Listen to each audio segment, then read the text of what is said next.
Mwanjo muligereri omunachebina munene mukuru muske David Kenani Maraga nigo agendere kuboria abasaye kwenda gwesokia na kwelikia buna abakichikura ase obonge gukwana kuru chinsemo chia Mombasa na mono ase kaunti ya Kilifi.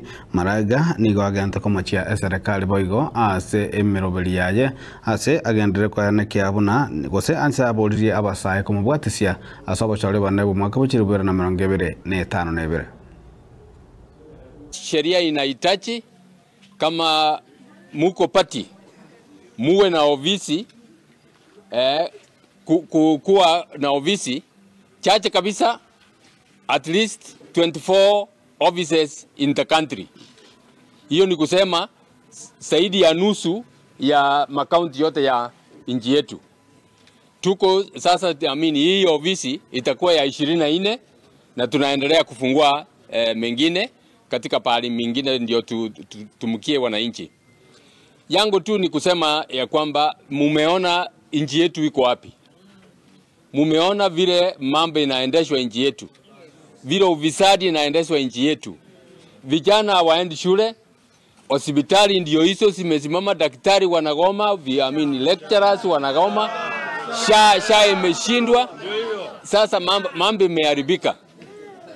Na sio kwa sababu hakuna pesa ya kufanya hiyo, ni kwa sababu pesa imeibiwa na imechukuliwa pahali ingine badala ya kupelekwa huko. Kitu nataka kuhakikishia ni kwamba mkinipatia nafasi tutarekebisha hayo mambo.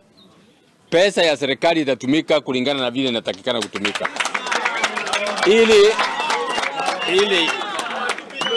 ili hata wale investors wanataka kuja wakuje waanze biashara hapa, ndio nchi yetu vijana wawe na kasi. Vijana, kitu nataka kuwaomba, tafadhali mjiandikishe. Yule ambaye hajaandikisha, nyinyi mumejiandikisha, lakini muko na ndugu ambao watajiandikisha.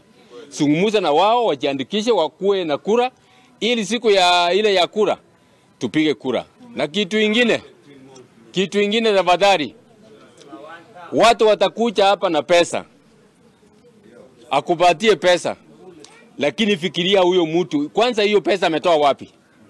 Sio yake. Mjue kwamba hiyo pesa sio yake.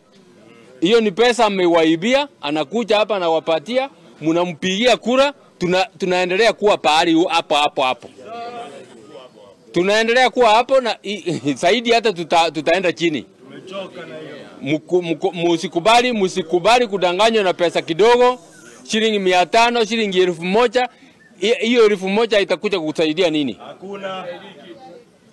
Mchunge musiuswe kwa shilingi 1000 au shilingi hata 500.